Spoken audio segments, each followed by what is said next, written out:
पाठशाला में आज आपको बताऊंगा कि सुप्रीम कोर्ट के फैसले के बाद क्या मंदिर बन जाएगा। सुप्रीम कोर्ट में सुनवाई की वो डिटेल जो कहीं नहीं आपको मिलेगी। मैं इसलिए कहता हूं पाठशाला में आइए, क्योंकि पाठशाला में हम जितने विस्तार से चैप्टर खोलते हैं वो आपको मिलेगा नहीं। आपको आज सुप्रीम कोर्ट के में जो हुआ है उसकी वो डिटेल दूंगा जो आपको कहीं नहीं मिली। ओवैसी के वो झूठ जो कोर्ट में नहीं चले वो भी आपको बताऊंगा। पाठशाला में जो हमने कहा कोर्ट में वही कैसे हुआ इसका चैप्टर भी खोलूंगा। आपके बच्चे के पेपर लीक की कीमत वसूलने वाली क्लास भी लेकर आया हूं। एक पर्चा लीक कितना कुछ छीन लेता है वो भी आपको बताऊंगा। लेकिन पाठशाला शुरू करते हैं और सबसे पहले ज्ञानवापी केस पर सुप्रीम कोर्ट के फैसले का चैप्टर।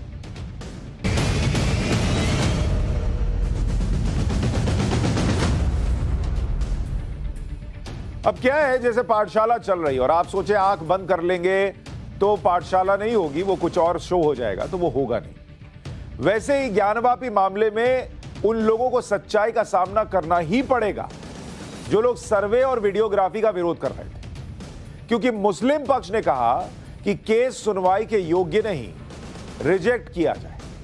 सुनवाई के ही योग्य नहीं है इनके मुताबिक, रिजेक्ट कर दीजिए। सुप्रीम कोर्ट ने कहा कि डिस्ट्रिक्ट जज वाराणसी इसे तय करेंगे कि रिजेक्ट करना है या नहीं करना है। मतलब सुप्रीम कोर्ट को लग रहा होता रिजेक्ट करने लायक है तो वहीं कर देते, लेकिन उन्होंने कहा डिस्ट्रिक्ट कोर्ट जाइए, जिला कोर्ट जाइए, वहां जज सुनेंगे और तय करेंगे कि सुनने लायक है कि नहीं। जाओ वहां। फिर मुस्लिम पक्ष ने कहा कि case places of worship act, वो 1991 वाला कानून, उसके खिलाफ है। तो सुप्रीम कोर्ट ने कहा कि डिस्ट्रिक्ट जज वाराणसी देख लेंगे। भाई ये लोग गए थे, हाईकोर्ट गए थे ये कहते हुए कि प्लेसेस ऑफ वर्शिप एक्ट का उल्लंघन है। हाईकोर्ट ने नहीं माना, खारिज कर दिया, तो फिर नीचे आए थे। अब सीधे चले गए सुप्रीम कोर्ट कि रोक दीजिए, 91 के एक्ट का उल्लंघन है।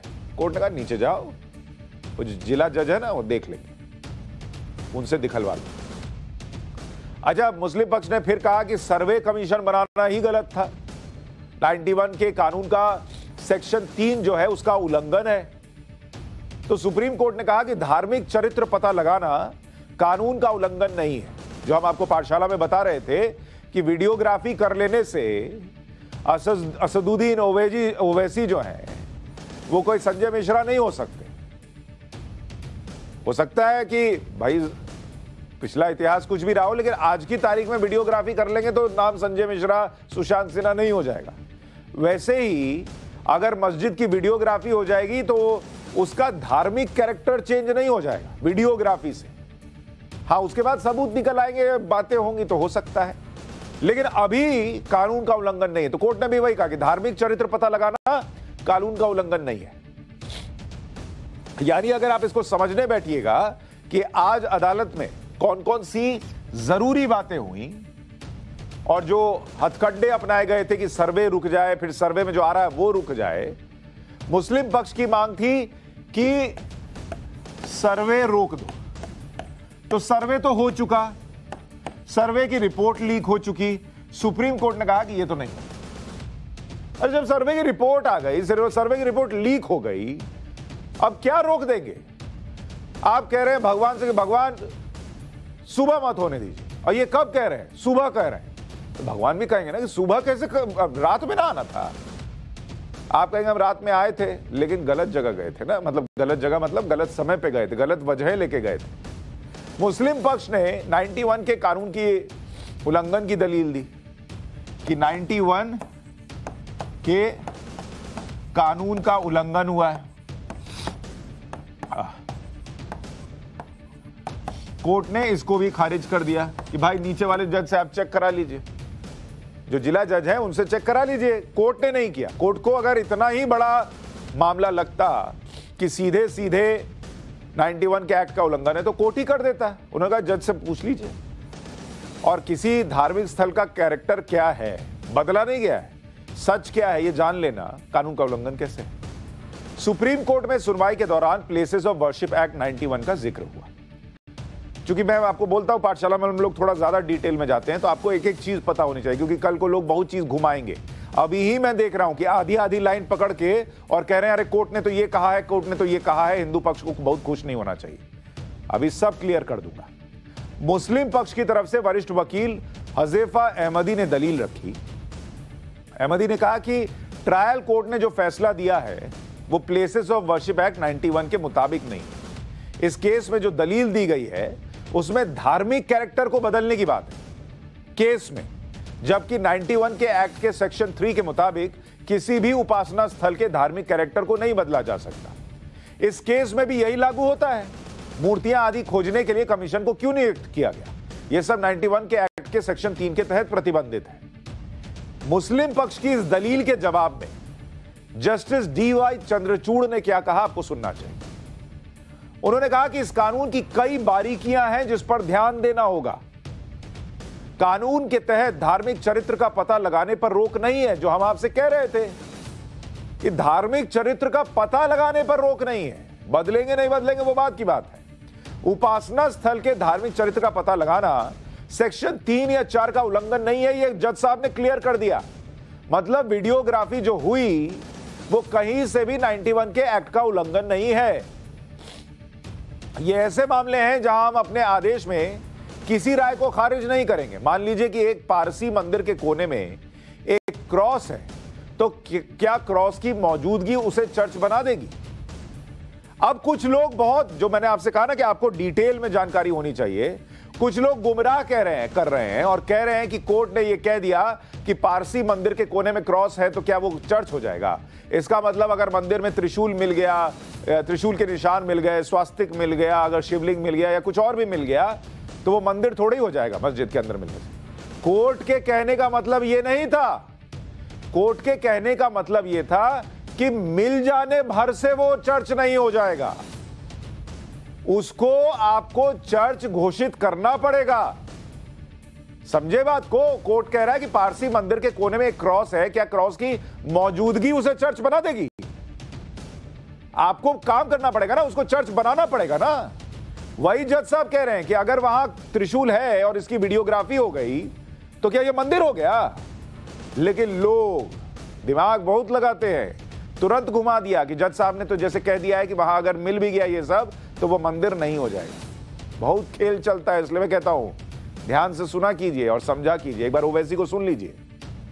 सुप्रीम कोर्ट ने ये कह दिया कि अगर किसी ज़ोरास्ट्रियन या किसी जगह पर किसी और मजहब का निशान मिलेगा तो क्या चेंज हो जाएगा? क्या वो चेंज नहीं कर सकते? हाँ ठीक है, वही से तो नहीं आप नहीं कर सकते। इसका ऑब्जेक्शन अहमदी साहब ने लिया, इसका ऑब्जेक्शन अहमदी साहब ने लिया और आप पढ़ लीजिए क्या कहा जजेस ने। बोले कि हम मिसाल दे रहे हैं, तो वो ऑर्डर का हिस्सा नहीं है। तो 91 का एक्ट क्यों बनाया गया? 91 का एक्ट बनाया गया टू प्रिवेंट फ्यूचर कंट्रोवर्सीज। और हम तो ये उम्मीद कर रहे हैं कि चाहे सुप्रीम कोर्ट हो, लोअर कोर्ट हो, हाई कोर्ट हो, वो जो बाबरी मस्जिद के टाइटल सूट में सुप्रीम कोर्ट ने कह दिया कि 91 का एक्ट भारत के संविधान के बेसिक स्ट्रक्चर का हिस्सा है, हम पूरे कोर्ट्स को चाहेंगे कि उसको इंप्लीमेंट करें। वो 91 का एक्ट भारत के संविधान का बेसिक स्ट्रक्चर का हिस्सा है, इसमें कोई दो राय नहीं है, क्योंकि सुप्रीम कोर्ट ने कह दिया उसको। और जो अंग्रेजी में कहते कि वॉक द टॉक होना चाहिए, अभी सुप्रीम कोर्ट ने अब डिस्ट्रिक्ट मजिस्ट्रेट के पास इस केस को भिजाया है और हम उम्मीद करते हैं कि वो फेयर तरीके से इन तमाम चीजों को सुनेंगे। अब आपने सुन लिया, मैंने आपको क्यों क्लैरिटी दी कि कोर्ट ने जब कहा कि अगर एक क्रॉस मिल गया किसी पारसी जगह पर तो उसका मतलब ये नहीं कि वो चर्च हो गया। कैसे ये लोग घुमाते हैं, आपको समझ में आ गया ना? क्लैरिटी इसीलिए दी थी। और मैं आजकल आपको बताऊं, बड़े तरह के गैंग हैं। आजकल एक नया गैंग घूम रहा है, उससे बच के रहिएगा। उसका नाम है फाउंटेन गैंग। ये फाउंटेन गैंग जो है, इससे बच के रहिएगा। ये लोग क्या हैं? ये फाउंटेन गैंग का आपको चेहरा दिखा देता हूं। ये इसी टाइप के होते हैं, यहां छेद, यहां छेद, यहां छेद, यहां छेद, यहां छेद, यहां छेद, यहां छेद, इस तरह से ये लोग बैठे रहते हैं। और फिर यहां से झरना नहीं निकलता है, यहां से इनका एक साथ क्या निकलता है पता है? एजेंडा निकलता है। सब झरने की तरह, फाउंटेन की तरह एक ही एजेंडा फेंकते हैं, सब तरफ से एक ही एजेंडा निकलेगा। अगर ये एजेंडे फाउंटेन गैंग के इस फाउंटेन से निकलने वाले एजेंडे में भीग गए तो सूखना मुश्किल है बॉस। सूखने का एक ही तरीका है कि पाठशाला की छतरी लेके चलिए। इधर से फाउंटेन से आएगा इनका एजेंडा, वो छतरी में आप ज्ञान के सागर में फंसे, मतलब अंदर रहिएगा, प्रोटेक्टेड रहिएगा, सब पता रहेगा, सब बाहर से गिर जाएगा। वर्शिप एक्ट 91 क्या है और क्यों ये एक्ट ज्ञानवापी केस में लागू नहीं होता है, इसके बारे में भी मैंने 10 मई को आपको बता दिया था, न्यूज की पाठशाला में ही आपको बताया था, जैसे 10 दिन पहले बता दिया था जब कोई इसकी चर्चा भी नहीं कर रहा था और ये लोग हल्ला कर रहे थे, फाउंटेन गैंग चिल्ला रहा था, झरना निकल रहा था, 91 का एक्ट, 91 का एक्ट। तो पाठशाला में इसलिए कहता हूं आने, क्योंकि पाठशाला भविष्य में आपको लेके जाता है, सिर्फ आज की बात नहीं करता, भविष्य की भी बात करता है। तो पाठशाला में आया कीजिए, एक बार रिवीजन कर लीजिए कैसे 10 दिन पहले बताया था कि 91 का एक्ट नहीं चल पाएगा। देखिए, the places of worship special provision act 1991 के कुछ सेक्शन आपको बताना चाहता हूं। वो सेक्शन आज आपको बताना चाहता हूं जिसके बारे में कोई बात नहीं कर रहा, और वो सेक्शन जो ज्ञानवापी मस्जिद के अंदर अगर मंदिर के निशान मिले तो मंदिर बनने से नहीं रोकेगा इस कानून के होने के बावजूद। लेकिन पहले सेक्शन 3 क्या कहता है इस कानून का सुनिए। ये जो 1991 में कानून आया, इसके सेक्शन 3 में लिखा है कि कोई भी व्यक्ति किसी भी संप्रदाय के या उसके किसी भी वर्ग के पूजा स्थल को किसी दूसरे वर्ग के पूजा स्थल में परिवर्तित नहीं करेगा। इसमें सजा का भी प्रावधान है। सेक्शन 6 में लिखा गया है कि जो सेक्शन 3 का उल्लंघन करेगा उसे 3 साल की जेल या फाइन की सजा होगी। लेकिन the places of worship special provisions act 1991 के सेक्शन 4 के सब सेक्शन 3 में क्या कहा गया है वो सुनिए। सब सेक्शन 3 में कहा गया है कि सब सेक्शन 1 और सब सेक्शन 2 में जो भी मौजूद है, मतलब जिन चीजों को डिफाइन किया गया है कि इनको नहीं बदला जा सकता, वो उन जगहों पर लागू नहीं होगा। और वो जगह कौन है जिन पर यह कानून लागू नहीं होगा? ए, कोई भी उपासना स्थल जो प्राचीन और ऐतिहासिक धरोहर है, प्राचीन और ऐतिहासिक धरोहर, या ancient monuments and archaeological sites and remains act 1958 के तहत आने वाले स्थल या फिर उस जमाने के कानून में आने वाले स्थल में मौजूद है। इसका मतलब यह हुआ कि जो भी प्राचीन और ऐतिहासिक पूजा स्थल हैं जो 1958 के कानून के तहत आते हैं, उन पर places of worship special provisions act 1991 लागू नहीं होगा। इसका मतलब यह है कि अगर आपका धार्मिक स्थल ऊपर के दिए प्रावधान के मुताबिक आता है तो उपासना के अधिकार के तहत आप कोर्ट जा सकते हैं, यह कानून आपको नहीं रोकेगा। तो असदुद्दीन ओवैसी जो खुद एक वकील हैं, वो जब बताते हैं कि वर्शिप एक्ट का उल्लंघन हो रहा है, वो आपको यह नहीं बताते कि यही वर्शिप एक्ट 2 शब्दों का जिक्र करता है, और वो 2 शब्द हैं प्राचीन और ऐतिहासिक।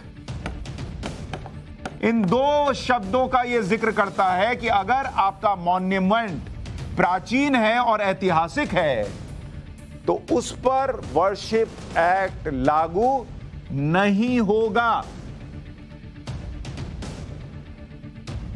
और अब जब आप ये 2 शब्द सुन रहे हैं, प्राचीन और ऐतिहासिक, तो आप कहेंगे प्राचीन और ऐतिहासिक में कौन आएगा? उसका मतलब भी जान लीजिए कौन आएगा। ज्ञानवापी का मंदिर आएगा या नहीं आएगा अगर मंदिर मिलता है तो। 1958 के ancient monuments and archaeological sites and remains act के मुताबिक किसी भी ऐतिहासिक धरोहर का मतलब क्या है? उसका मतलब है कि कोई भी संरचना, निर्माण, स्मारक, गुफा, अवशेष, शिलालेख जो ऐतिहासिक, पुरातात्विक और कलात्मक महत्व के हैं और वो कम से कम 100 साल से अस्तित्व में। यानी अगर 100 साल से पुराना कोई भी ऐसा आर्किटेक्चर है जो प्राचीन है, ऐतिहासिक है और जो कलात्मक महत्व का है, पुरातात्विक महत्व का है, ऐतिहासिक है, 100 साल से पुराना है, वो इस कानून के दायरे में नहीं आएगा। अब आप ज्ञानवापी की बात कर लीजिए, काशी विश्वनाथ की बात कर लीजिए, मथुरा की बात कर लीजिए, क्या किसी को कोई संदेह है कि ये आर्किटेक्चर जो है या ये जो मंदिर की बात है ये 100 साल से पुराने नहीं हैं? और जब वो 100 साल से पुराने हैं तो उन पर तो ये कानून लागू ही नहीं होगा। तो जिनको सेक्युलरिज्म के नाम पर, अपीजमेंट के नाम पर जो ये कानून लाया गया, वो कानून दरअसल एक तरीके से उनके साथ छल करता है। हमने आपको 10 दिन पहले बता दिया था कि एक तो इस कानून में कहीं नहीं लिखा कि आप वीडियोग्राफी नहीं कर सकते, उस स्थल का सच क्या है ये नहीं जान सकते, और दूसरा कि इसी में कहा गया है कि भैया जो प्राचीन और ऐतिहासिक हैं वो इसके अंदर नहीं आएंगे। और 1958 का एक्ट बता देता है कि कौन है प्राचीन और कौन है ऐतिहासिक। लेकिन इन लोगों के पास कुछ था नहीं, तो 91 वर्शिप एक्ट चिल्ला रहे थे, सुप्रीम कोर्ट गए थे, हुआ नहीं कुछ। नीचे भी नहीं होगा, मैं आपको बता दे रहा हूं, लिख लीजिए, नहीं होगा। होना होता तो हाईकोर्ट में हो गया होता, सुप्रीम कोर्ट में हो गया था, नीचे भी नहीं होगा। लेकिन सुप्रीम कोर्ट में मुस्लिम पक्ष ने कमीशन को नियुक्त करने और उसकी रिपोर्ट के मीडिया में लीक होने का भी विरोध किया। वरिष्ठ वकील हज़ेफा अहमदी ने कहा कि पब्लिक में नैरेटिव बनाने के लिए कमीशन की रिपोर्ट को जानबूझकर लीक किया गया। इसी तरह की गड़बड़ी को रोकने के लिए ही 91 के कानून को लाया गया था। पिछले 500 साल से चली आ रही यथास्थिति को बदल दिया गया है और यह बदलाव जारी है। उन्होंने ये सब एक खास मकसद से किया है। अगर केस वापस खारिज भी होता है तो केस की तारीख से पहले की यथास्थिति को जरूर बनाए रखा जाए। इस पर सुप्रीम कोर्ट ने क्या कहा वो आपको बताऊं, उससे पहले एक बात कहता हूं। आपको याद है, यही मुस्लिम पक्ष जब पहले शुरू में सर्वे हो रहा था, बाहर निकल के क्या बोलता था? कुछ नहीं मिला, कुछ नहीं मिला, कुछ नहीं मिला।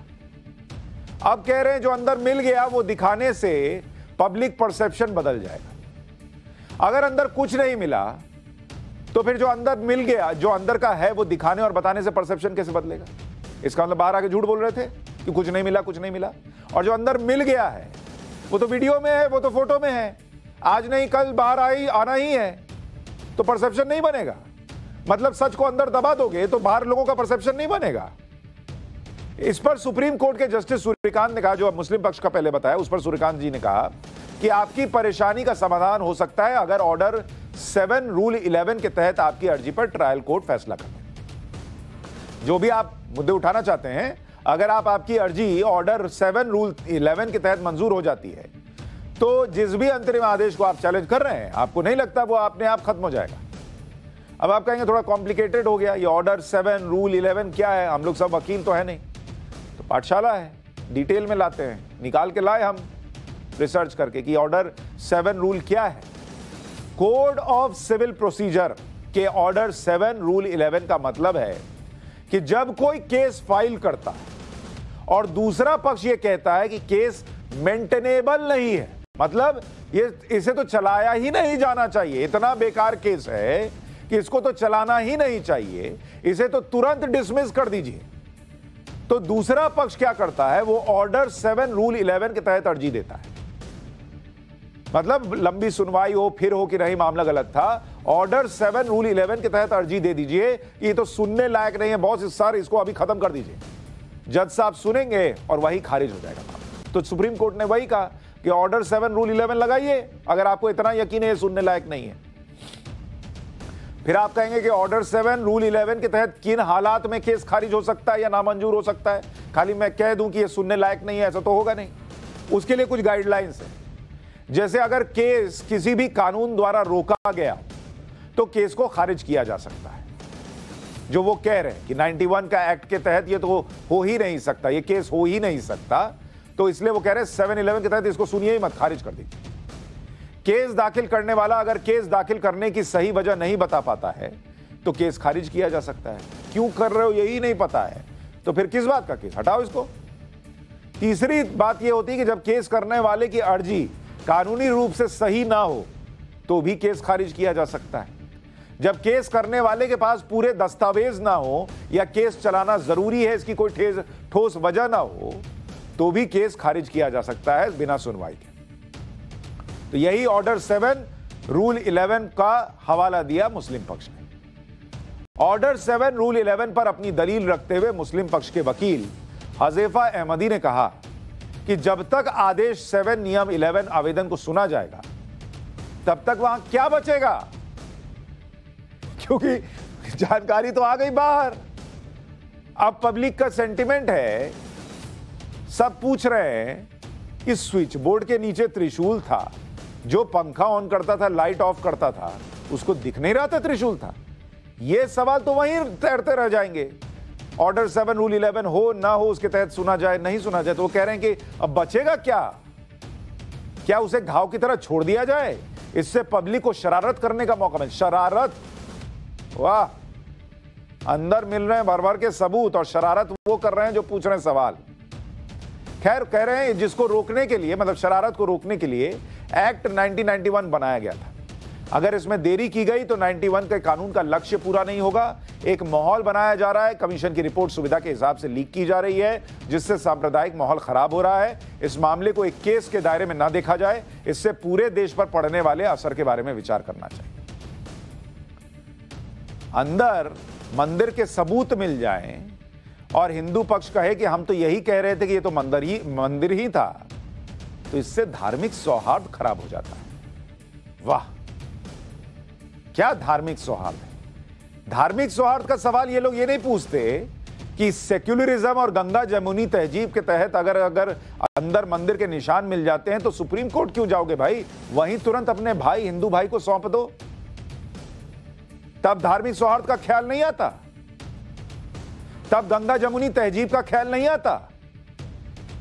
यह तो वैसे ही हो गया कि दो भाई हैं, एक भाई ने एक भाई के बच्चे को उसके साथ पूरे मोहल्ले ने देख रखा है, सब जानते हैं उसका बच्चा है। बाद में बड़े दूसरे भाई ने वो बच्चा ले लिया, अपने घर में रख लिया। ये बेचारा छाती पीट रहा है कि ये तो मेरा बच्चा है। पहले बोलता रहा मेरे घर में ही नहीं कहीं और होगा, देखो ये देखो वो देखो, फिर कहने लगा कि ये तो तुम्हारा बच्चा नहीं है, ये मेरा बच्चा है, किसी और का बच्चा है, जो भी बच्चा है। और अब जब बच्चा मिल गया और डीएनए की रिपोर्ट आने लग गई तो कह रहे नहीं, इस पर चर्चा ही मत कीजिए। वाह, गजब भाईचारा। इस पर जस्टिस चंद्रचूड़ ने कहा कि यह दलील देना कि कमिश्नर की नियुक्ति शुरुआत से ही गलत थी क्योंकि 91 का कानून इसकी इजाजत नहीं देता, यह दूर की कौड़ी है, क्योंकि हम यहां केस की वैधता को तय नहीं कर सकते। हमारी दिक्कत यह है कि आपकी दलील स्वीकार करने से पहले हमें यह केस की वैधता पर टिप्पणी करनी होगी, जिस पर अभी कोर्ट में बहस होना बाकी है। इसके लिए हमें कमीशन की रिपोर्ट को देखना होगा। अगर आपके पक्ष में फैसला देते हैं तो हिंदू पक्ष की दलीलें खारिज हो जाएंगी, और अगर हिंदू पक्ष के में फैसला सुनाते हैं तो आपकी दलीलें खारिज हो जाएंगी। क्या सुप्रीम कोर्ट को ऐसा करना सही होगा? हमें हर पक्ष के लिए निष्पक्ष प्रक्रिया अपनानी हो गया क्लियर? जाइए उधर। अब ज्ञानवापी केस में आगे क्या होगा यह भी आपको जानना चाहिए। सिविल जज की जगह अब ये जिला जज ज्ञानवापी केस की सुनवाई करेंगे। जिला जज की कोर्ट में दोनों पक्ष अपनी दलीलें रखेंगे। ऑर्डर 7 रूल 11 के एप्लीकेशन और प्लेसेस ऑफ वर्शिप एक्ट पर दलीलों को जिला जज सुनेंगे। जिला जज सर्वे रिपोर्ट पढ़ेंगे, सबूत देखेंगे, केस मेंटेनेबल है या नहीं इसको डिसाइड करेंगे। ज्ञानवापी केस वाराणसी के सिविल जज सीनियर डिवीजन सुन रहे थे, सिविल जज सुन रहे थे। सुप्रीम कोर्ट ने अब इसे डिस्ट्रिक्ट जज को ट्रांसफर कर दिया। अब आप ये भी सोचेंगे कि सिविल जज, सीनियर डिवीजन और डिस्ट्रिक्ट जज यानी जिला जज में अंतर क्या होता है? क्यों सिविल जज से जिला जज के पास गया होगा मामला? यह अंतर भी समझ लीजिए। जिला जज की कोर्ट उस जिले की सबसे बड़ी कोर्ट होती है, उस डिस्ट्रिक्ट की सबसे बड़ी कोर्ट जिला जज की होती है, जबकि सिविल जज सीनियर डिवीजन जिला जज से जूनियर होते हैं। मतलब अब मामला सीनियर कोर्ट में चला गया है। उसके बाद जिला जज की कोर्ट के ऊपर सीधे हाई कोर्ट आता है, जबकि सिविल जज की कोर्ट के ऊपर जिला जज की कोर्ट आती है। तो एक स्टेप कम हो गया, न्याय मिलने का रास्ता थोड़ा और फास्ट हो गया। जिला जज सिविल के साथ क्रिमिनल मामले भी देखते हैं, सिविल जज सीनियर डिवीजन सिर्फ सिविल मामले देखते हैं। जिला जज के सामने सिविल जज सीनियर डिवीजन के फैसले के खिलाफ अपील कर सकते हैं। सिविल जज सीनियर डिवीजन के पास ज्यादा अपीलीय अधिकार नहीं होता। जिला जज को मौत की सजा देने का भी अधिकार होता है, जबकि सिविल जज सीनियर डिवीजन को यह अधिकार नहीं होता। एनडीपीएस एक्ट और SC/ST एक्ट वाले केस जिला जज देखते हैं, सिविल जज सीनियर डिवीजन ऐसे केस नहीं देखते। जिला जज को क्लास 3 और 4 के कर्मचारियों की भर्ती, ट्रांसफर, प्रमोशन का अधिकार होता है। सिविल जज सीनियर डिवीजन के पास ऐसा कोई अधिकार नहीं होता। तो एक तरीके से सरल भाषा में यह समझिए कि जिला जज सिविल जज से ऊपर होता है, सीनियर होता है, तो एक सीढ़ी कम कर दी गई और हाईकोर्ट से एक स्टेप नीचे। तो यहां से मामला सीधा हाईकोर्ट, हाईकोर्ट से जाएगा तो सुप्रीम कोर्ट, क्योंकि जाना ही है, गंगा जमुनी तहजीब भूल जाइए। तो वहां तक जाने के लिए एक सीढ़ी कम हो गई और थोड़ा अनुभव भी जिला जज के पास ज्यादा है, तो चूंकि मामला सेंसिटिव है तो वो दिया गया। वाराणसी के जिला जज डॉक्टर अजय कृष्ण विश्वेशा अब ज्ञानवापी केस की सुनवाई करेंगे। जिला जज में होगी सुनवाई, कौन करेंगे? डॉक्टर अजय कृष्ण विश्वेशा। ये 32 साल का अनुभव रखते हैं, थोड़ा इनके बारे में भी जान लीजिए। डॉक्टर अजय कृष्ण विश्वेशा हरिद्वार के रहने वाले हैं। 1990 में मुंसिफ कोर्ट कोटद्वार से करियर की इन्होंने शुरुआत की थी। 1999 में सिविल जज सीनियर डिवीजन बनाए गए। फिर 2006 में अतिरिक्त जिला और सत्र न्यायाधीश बने। 2018 में जिला जज के तौर पर पहली पोस्टिंग चंदौसी में हुई थी। फिर बदायूं और सीतापुर में भी जिला जज रह चुके हैं। अगस्त 2021 में वाराणसी में जिला जज नियुक्त हुए। वाराणसी से पहले बुलंदशहर में जिला जज थे।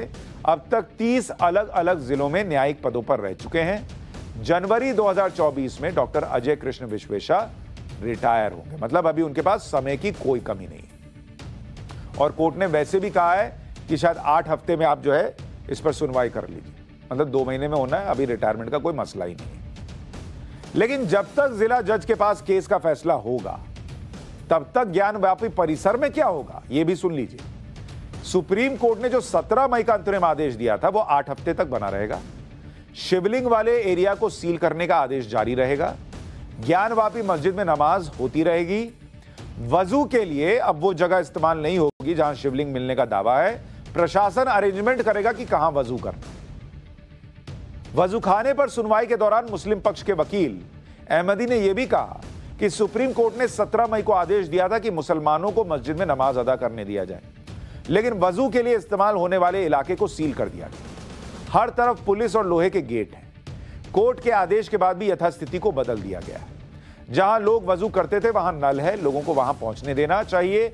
जिस क्षेत्र को संरक्षित करने का आदेश है वो बीच में है, उसे संरक्षित किया जा सकता है। यहां मेरे मन में एक और प्रश्न है।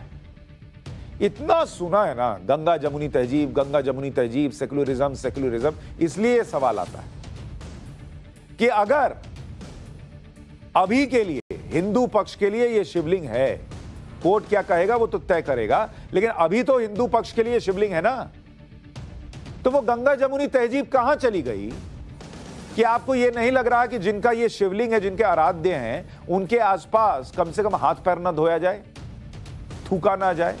वो बीच में है, हम तो यहीं थूक रहे हैं। अरे वो तो बीच में है, हम तो यहां पैर धो रहे हैं। यही तहजीब है। पैर बाहर धो लीजिएगा, थोड़ा दाहिने बाएं धो लीजिएगा तो आपकी कमी रह जाएगी। ये नाक की लड़ाई है क्या? अभी उस दिन आपको बता रहा था ना कि तेलंगाना में कुछ काम होना था, सचिवालय बनना है, कुछ और विकास का काम होना है, तो मस्जिद टूटी। तब तो देश में कहीं हंगामा नहीं हुआ।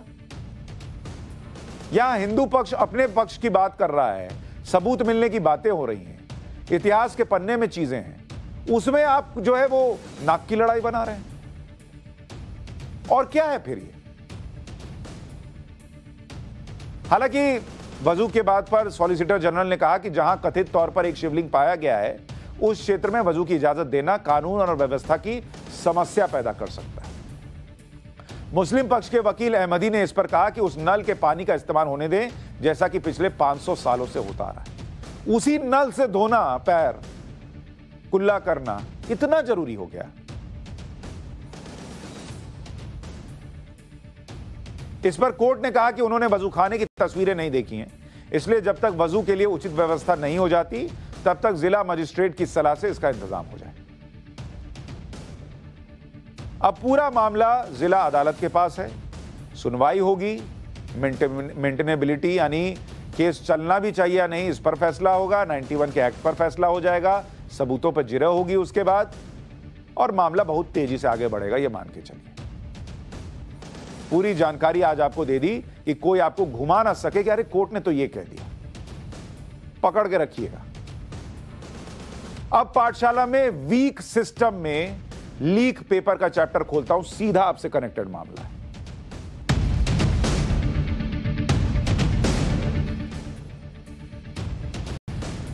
देश में आप किसी भी मां बाप से पूछिएगा कि उसका सपना क्या है, तो लगभग हर पेरेंट यही कहेगा कि बेटा या बेटी कुछ अच्छा कर ले, जीवन में कुछ बन जाए। मां बाप का सपना ही यही रह जाता है। मां बाप बनने के बाद उनको और कुछ चाहिए ही नहीं, यानी उनके बच्चों के सपने ही उनकी जिंदगी बन जाती है। लेकिन सोचिए उन बच्चों के मां बाप पर क्या बीतती होगी जो एक वक्त कम खाकर, पुराने कपड़े पहनकर, गर्मी में पैदल ऑफिस जाकर पैसा बचाते हैं और बच्चों को कॉम्पिटिटिव एग्जाम की तैयारी कराते हैं। बच्चे का एग्जाम भी अच्छा चला जाता है और फिर क्या पता चलता है, पेपर लीक हो गया, एग्जाम कैंसिल हो गया। आज उन्हीं मां बाप, उन मेहनत करने वाले बच्चों की आवाज सिस्टम को सुनाने की कोशिश करूंगा पाठशाला में। देश में एक आम छात्र एक पेपर लीक की कितनी कीमत चुकाता है, आपके लिए क्या है? आपका बच्चा अगर एग्जाम नहीं दे रहा तो आपके लिए एक और हेडलाइन हो सकती है, आप अखबार में एक और खबर के तौर पर उसको देख सकते हैं। लेकिन अगली बार जब आप कहीं पेपर लीक की खबर सुने तो यह पाठशाला का पूरा चैप्टर आपके जहन में आना चाहिए, तभी यह सिस्टम सुधरेगा। उस एक पेपर लीक की कीमत उस मां बाप, उस बच्चे के लिए क्या होती है, आज आपको बताऊंगा। अगर सिर्फ मई का महीना जो चल रहा है इसी की बात कर लो तो इसी एक महीने जो अभी खत्म भी नहीं हुआ है, 20 दिन हुआ है, 2 राज्यों में बड़ी परीक्षाएं रद्द हुई हैं। 2 बड़ी परीक्षाएं रद्द हुई हैं। एक हुई है राजस्थान के अंदर, वहां पे Rajasthan police constable recruitment exam 14 मई को परीक्षा होनी थी। परीक्षा से ठीक पहले पेपर लीक हो गया, एग्जाम रद्द हो गया। 4,588 पदों पर 18 लाख से अधिक कैंडिडेट्स का रजिस्ट्रेशन था, 18 लाख स्टूडेंट्स। और दूसरी बिहार में हुई, जिसे आप बीपीएससी की परीक्षा कहते हैं, बिहार पब्लिक सर्विस कमीशन। 8 मई को परीक्षा थी, रद्द हो गई। परीक्षा शुरू होने के कुछ ही देर में सोशल मीडिया पर पेपर लीक होने की बात आ गई, परीक्षा रद्द हुई। 802 पोस्ट थे, 6 लाख कैंडिडेट थे। तो यहां राजस्थान में 18 लाख कैंडिडेट और यहां बिहार में 6 लाख कैंडिडेट। मतलब मई के 20 दिन के अंदर 24 लाख छात्र अपनी जिंदगी का एक बहुत बड़ा मोमेंट गंवा चुके हैं। 24 लाख छात्र सिर्फ एक महीने 20 दिन में बता रहा हूं। और सबसे पहले राजस्थान में पेपर लीक का चैप्टर खोलता हूं, क्योंकि राजस्थान में पेपर लीक की कहानी हैरान करने वाली है। राजस्थान में कांस्टेबल भर्ती के लिए परीक्षा आयोजित की गई। 4,588 पदों पर 18 लाख से ज्यादा कैंडिडेट ने आवेदन किया था।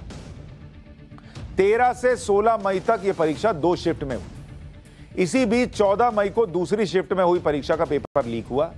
सिर्फ 27 मिनट में ही स्ट्रांग रूम से पेपर बाजार में आ गया। 27 मिनट में। सोचिए क्या ये जो पेपर लीक करते हैं इनका सिस्टम कितना स्ट्रांग होता होगा।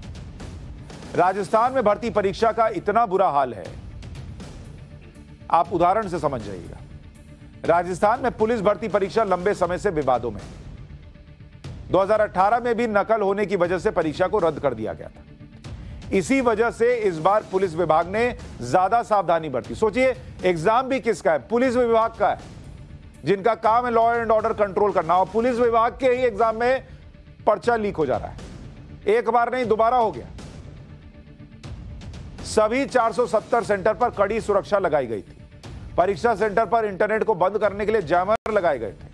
एक एक कैंडिडेट पर नजर रखने के लिए ज्यादा गार्ड्स की तैनाती की गई थी। कैंडिडेट्स को फुल स्लीव शर्ट पहनकर सेंटर में जाने नहीं दिया गया।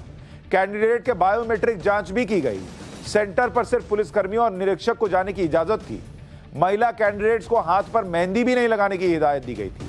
इतना ही नहीं, परीक्षा को 2 शिफ्ट में 4 दिन में बांटा गया ताकि कोई कमी न रह जाए। इन सब के बावजूद पेपर लीक हो गया। सोचिए कैसा सिस्टम है। पेपर लीक को लेकर राजस्थान का नाम पहले से ही बदनाम है। राजस्थान में करीब करीब हर भर्ती परीक्षा पर विवाद होता है। 26 सितंबर 2021 शिक्षक भर्ती के लिए रीट का पेपर था। 31,000 वैकेंसी थी। 16 लाख से ज्यादा कैंडिडेट्स थे। पेपर लीक के आरोप लगे। लेवल 2 की परीक्षा रद्द हो गई। 3 लाख से 40 लाख में पेपर बिकने का आरोप लगा। गए 16 लाख लोग जो बेचारे एग्जाम की तैयारी कर रहे थे, कैंसिल हो गए। 13 से 15 सितंबर 2021 सब इंस्पेक्टर भर्ती परीक्षा, 857 पद थे, 8 लाख लोगों ने अप्लाई किया था। परीक्षा से पहले सोशल मीडिया में पेपर वायरल हो गया, 15 लाख में पेपर बिकने का आरोप लगा, गए स्वाहा 8 लाख लोगों की मेहनत। 26-27 दिसंबर 2021 ग्राम विकास अधिकारी के 3,896 पदों पर भर्ती होनी थी, 15 लाख कैंडिडेट्स ने आवेदन किया। 27 दिसंबर को पेपर लीक का खुलासा हुआ। 14 सितंबर 2021 राजस्थान में नीट परीक्षा का पेपर लीक हो गया। परीक्षा शुरू होने के 35 मिनट के अंदर सेंटर तक आंसर शीट पहुंच गई। 35 लाख में परीक्षा पास कराने का खुलासा हुआ। राजस्थान में पेपर लीक की घटनाएं तब हो रही हैं जब मार्च के महीने में राजस्थान की सरकार ने भर्ती परीक्षाओं में नकल रोकने के लिए Rajasthan public examination bill pass किया था, जिसमें सख्त प्रावधान किए गए कि नकल में शामिल लोगों पर 10 करोड़ तक का जुर्माना होगा। यह कानून है और उसके बाद पेपर लीक हुआ है। आरोपी संस्था की मान्यता रद्द करने का प्रावधान है। संस्था पेपर लीक या नकल में शामिल होगी, उससे परीक्षा कराने में हुआ खर्च वसूला जाएगा। 10 साल तक की कड़ी सजा का प्रावधान है। नकल करते हुए पकड़े जाने पर 3 साल की सजा है। परीक्षा के दौरान गैजेट्स का इस्तेमाल करते पकड़े जाने पर 3 साल की सजा है। आरोपियों की किसी भी तरह की संपत्ति को जब्त करने का अधिकार है। इस बिल के तहत एंटी चीटिंग सेल का गठन है। पर चीटिंग हो गई, पेपर लीक हो गया, कैसे? फिर इस कानून का क्या मतलब रह गया? कड़ा कानून बनाइए, हल्का कानून बनाइए। जब पेपर ही लीक हो जा रहा है तो फिर क्या है कानून? इतने सख्त प्रावधान के बावजूद राजस्थान में भर्ती परीक्षा में नकल नहीं रुक पा रही। अच्छा, यह भी नहीं है कि पेपर लीक की समस्या सिर्फ राजस्थान तक सीमित है। हमारे सिस्टम में यह लीकेज हर राज्य में है लगभग। Himachal Pradesh police constable recruitment, 27 मार्च को परीक्षा हुई। पेपर लीक होने की बात सामने आने के बाद परीक्षा को रद्द करना पड़ा। 1334 पोस्ट के लिए 75,000 कैंडिडेट ने परीक्षा दी थी। सोचिए, अब वो 75,000 लोग फिर वेट कर रहे हैं कि एग्जाम हो जाए। हिमाचल सरकार इस पेपर लीक की जांच सीबीआई से करवाए। करा लीजिए जांच। उनके लिए तो समय बर्बाद हो गया ना, पैसा बर्बाद हो गया ना, उम्र लौटेगी उनकी। गुजरात फॉरेस्ट गार्ड, 27 मार्च को एग्जाम होना था, पेपर लीक हो गया, परीक्षा रद्द हुई। 334 पोस्ट के लिए 2,22,000 कैंडिडेट। हल्का फुल्का मामला लगता है आपको? 2-2 लाख, 3-3 लाख, 15 लाख, 16 लाख लोग जो हैं वो इतनी मेहनत करके एग्जाम देकर आए। सोचे कि, या एग्जाम देते जाते वक्त सोचे कि इतना पढ़े हैं अब तो बढ़िया ही होगा, पेपर लीक हो गया। लाखों लोग, लाखों स्टूडेंट, उनके मां बाप, उनके परिवार के लोग किसी चंद लोगों के, उस चंद लोगों के सिस्टम की कमी को भुगत रहे हैं, जिसे सुधारना उनके हाथ में नहीं। असम में 24 अप्रैल को ऐसा ही पेपर लीक हुई, परीक्षा रद्द करनी पड़ी। एक छात्र पेपर लीक की कितनी कीमत चुकाता है? भर्ती परीक्षा की तैयारी के दौरान एक साल में छात्र कितना खर्च करता है? अगर आपको एग्जाम्पल देकर बताऊं, आप सुनिए। छात्र का खर्च अगर देखिएगा, कोई मामूली बात नहीं होती है कि निकले घर से और जाकर एग्जाम दे आए, बस हो गया। अगर छात्र इलाहाबाद में मान लीजिए तैयारी कर रहा है, तो वहां सालाना खर्च उसका मिनिमम 1.5 लाख का पड़ता है। सालाना मिनिमम बता रहा हूं आपको, मतलब महीने का करीब 12,500 के आसपास, 12-13,000। और अगर यही छात्र सोचे कि थोड़ा और अच्छा इंस्टीट्यूट मिल जाए, थोड़ा मेट्रो रहे और ये रहे और वो रहे, थोड़ा शोशाबाजी भी रहे, या अच्छे इंस्टीट्यूट मिल जाए, अच्छे टीचर मिल जाए, तो दिल्ली आ जाए, तो उसका यही खर्च 1.5 लाख से बढ़कर कितना हो जाता है? 3 लाख रुपया सालाना। जस्ट डबल हो गया। और आप ये सोचिए कि ये कौन भरता है? उनके मां बाप भरते हैं। उन मां बाप की इनकम क्या होती है आपको पता है? एक सर्वे के मुताबिक सरकारी नौकरी के लिए भर्ती परीक्षा की तैयारी करने वाले 65% छात्र ग्रामीण बैकग्राउंड से आते हैं। ज्यादातर छात्रों के परिवार की इनकम बहुत कम होती है। जो सर्वे आपको बता रहा हूं, उस सर्वे में आप देखिएगा, उस सर्वे में निकल कर आया कि 73% छात्र जो हैं उनके परिवार की महीने की इनकम, परिवार की इनकम जो है महीने की, वो आपको पता है कितनी है? 20,000 से कम है। अब आप मुझे बताइए, जो 20,000 रुपया कमा रहा है और दिल्ली में बच्चे को पढ़ने भेजना चाहता है, इनका एनुअल जो इनकम है वो 2.4 लाख का तो इनका पैकेज ही बन रहा है, 2.5 लाख रुपया भी नहीं कमा रहे हैं। और बच्चे को दिल्ली में पढ़ाने के लिए कितना है? 3 लाख रुपया। पूरा पैसा भी बच्चे के पढ़ाई में लगा देंगे, कुछ खाएंगे नहीं, कुछ पिएंगे नहीं, कुछ खरीदेंगे नहीं, तो भी नहीं कर पाएंगे। लेकिन वो बेचारे गरीब माँ बाप कर्जा लेकर, जमीन बेचकर, कुछ कुछ करके ये भरते हैं कि मेरा बच्चा पढ़ ले, एग्जाम निकाल ले, उसकी नौकरी लग जाए। लेकिन हमारे देश में सिस्टम ऐसा बना हुआ है कि किसी के पास 35 लाख है, किसी के पास 50 लाख है, उसने पेपर खरीद लिया, उसके तो वारे न्यारे हो गए। और जो बेचारा गरीब है, और वही पेपर जब लीक होता है, पकड़ा जाता है, हो गया पैसा बर्बाद। अब 1 साल 2 साल बाद एग्जाम होगा, वो बच्चे को और पढ़ाइए, उतना पैसा दीजिए रहने के लिए, कहां से लाएगा वो गरीब आदमी?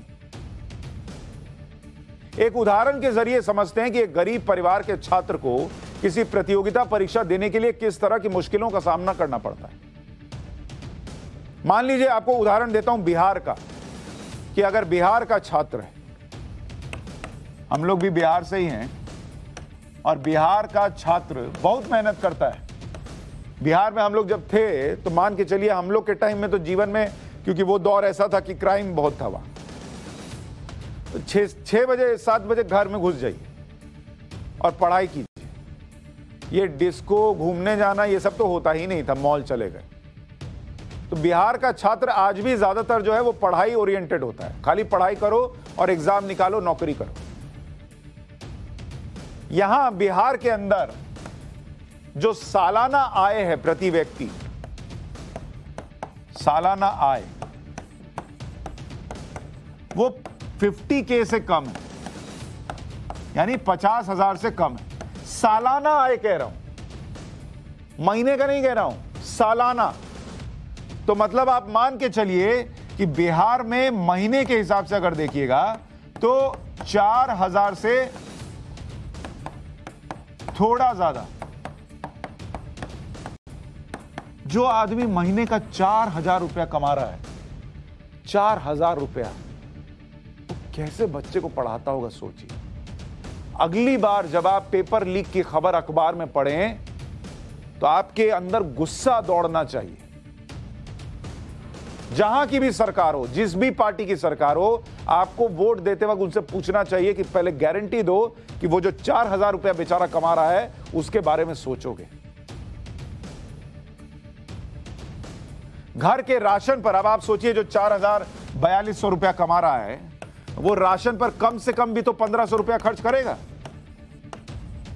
उससे कम क्या खर्च करेगा? गैस, दवाई, पढ़ाई लिखाई, जो बाकी खर्च है, उस पे करीब 2,000 रुपया उसका खर्च होगा। बचा कितना उसके पास? ये दोनों जोड़ दीजिए, 3,500 रुपया होगा, और ये 4,200 रुपया के करीब एवरेज है, तो उसके पास बचा कितना? 700 रुपया बचा।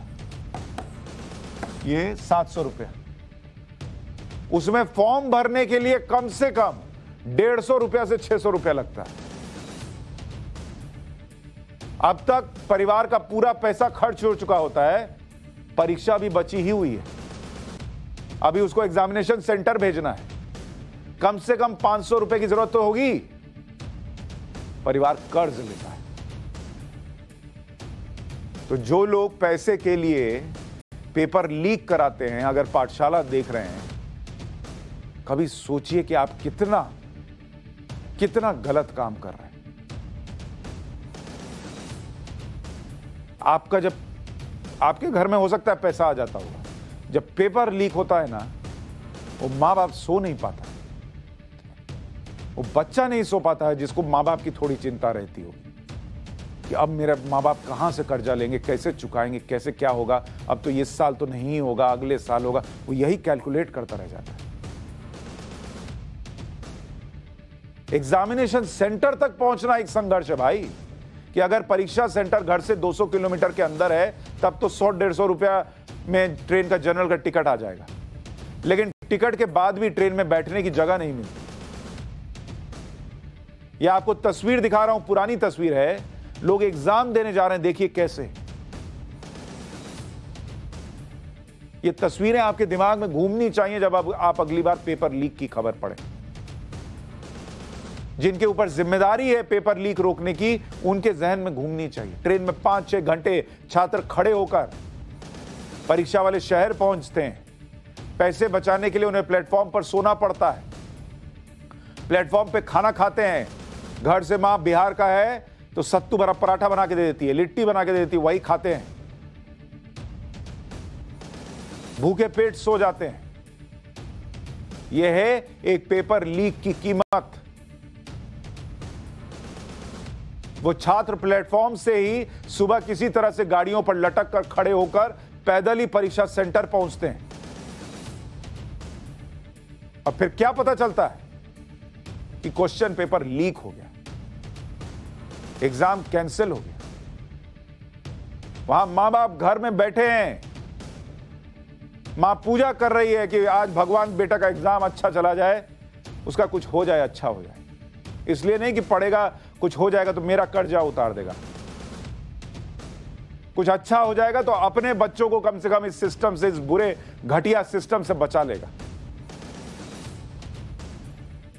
वहां मां भगवान के सामने आरती कर रही होती है और यहां कुछ लोग पैसे के चक्कर में सबको बर्बाद कर देते हैं।